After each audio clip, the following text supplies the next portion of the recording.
Well, I'm Coach Andrea here with LKN Connect, and I would love to introduce you to Jackie Benjamin, who is the founder and CEO of WeAssist Marketing. So before we dive into exactly what you do, I would love to hear about, your story, your background. Obviously, we were just talking about upstate New York and where our roots are from, but tell us a little bit about your journey and how you got to where you are. Yeah, sure. So, kind of a short story long, maybe the beginning of it, but originally from Syracuse, New York, and 26 years ago, my husband and I decided that we wanted to find a better economy and better weather. And so we landed here in Charlotte, North Carolina. I've spent a lot of my career in IT actually, and IT consulting. And so really hadn't thought about being an entrepreneur, except when I had a 2-year-old and I was pregnant with my daughter, who is now almost 21. I decided that'd be a great time to start a business. I kind of tried to push it out of my head and my heart and just go on with my daily life and my career, and got back to work. And my friend, the CEO, who is still my mentor, asked, about my career goals for the year. And I spilled it to him. And I said, I had this dream. I can't shake it. I don't know what it means, but I feel like I have to explore it. So he spent the next 6 months exploring it with me and trying to figure out what that could look like for me. And, is it part of that company? Do I start my own company? And really got to the point where I just felt like I have to try this on my own. I have to start a company that in some way will help women be empowered to change their lives. So that's what I did in September of 2019 and launched WeAssist, which was really focused on a lot of things in the virtual assistant world, marketing being one of them.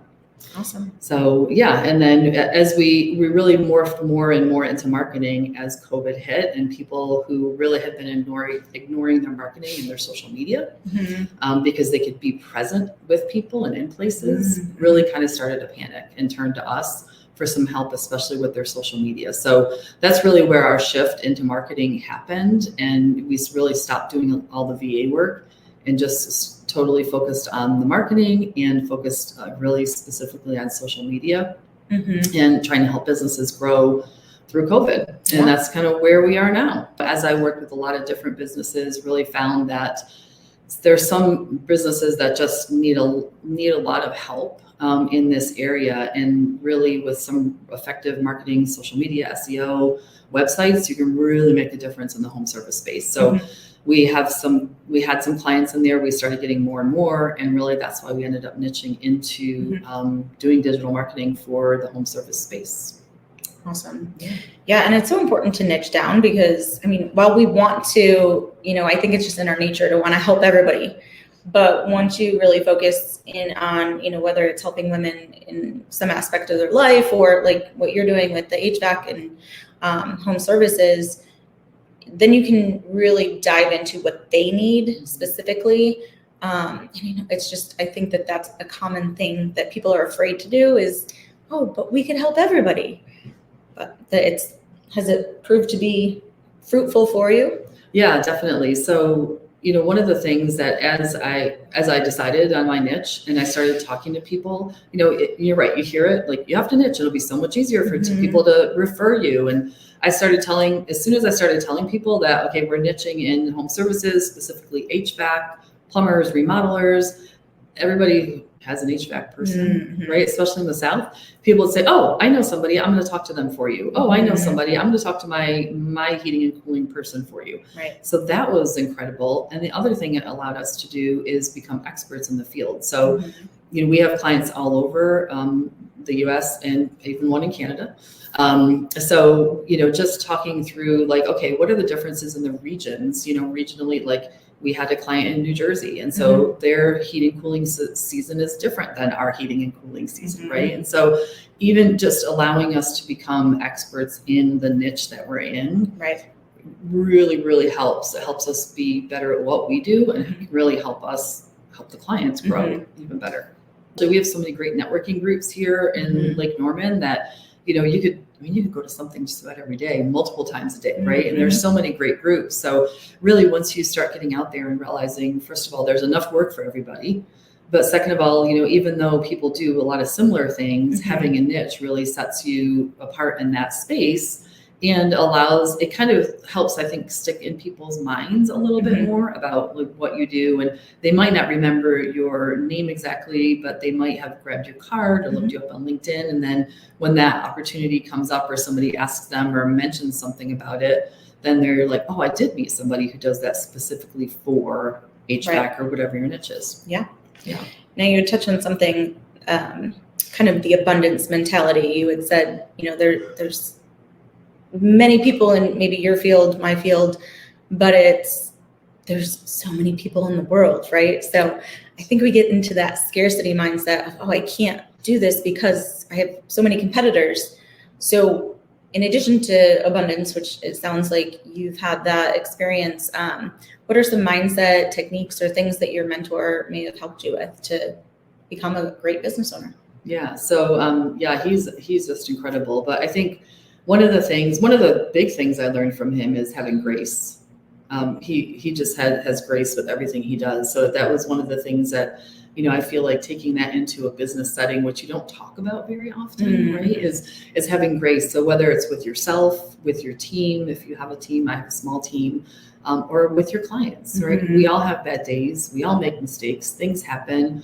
So I think part of it is just like having grace and letting people be people. We own businesses. We're sometimes our own brand, but we're at the end of the day, we're all people, and businesses are made up of people. That's who we're dealing with. So, I think that was one of the big things.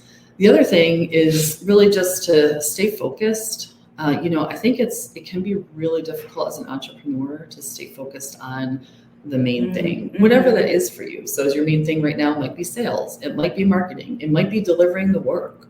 But whatever your main thing is, stay focused on that. It will get you to the next thing. But it's so easy as an entrepreneur, right, to become scattered or distracted, and some of us have the new shiny object thing. But a lot of it, I think, is just trying to be better and better your business or better yourselves, that it can get you focused on or unfocused on your actual work and really on all these things, right? There's a million programs, there's a million meetings, there's a lot that can be done, but just being focused is so important. Like I said, it'll get you to the next thing. And then really, like I was talking about, the abundance mindset. I think that's really important.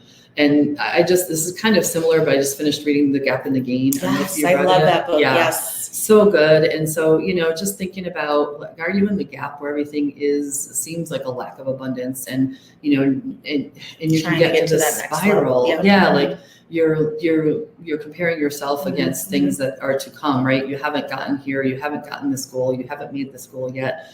As entrepreneurs, I don't know about you, but I feel like nothing happens as fast as I would like it to. Of course not. I'm not as far ahead as I want to be. Yeah. Right, exactly. So, I think having that mindset of like, there is enough out there. There is time for things. You have accomplished things. It's just really important to, keep yourself going. Yeah. So you had mentioned that you have your own team. What kind of, I guess, how did you get to the point where you realized you needed a team? Because again, as entrepreneurs, we feel like we can do it all, but we also know we need to delegate. So how did you get to the point where you decided it was time? Yeah, that's a great question. So because of the reason I started this business is, to provide jobs for women. I always knew that I would have a team. And so, my purpose for starting this business was to grow a team.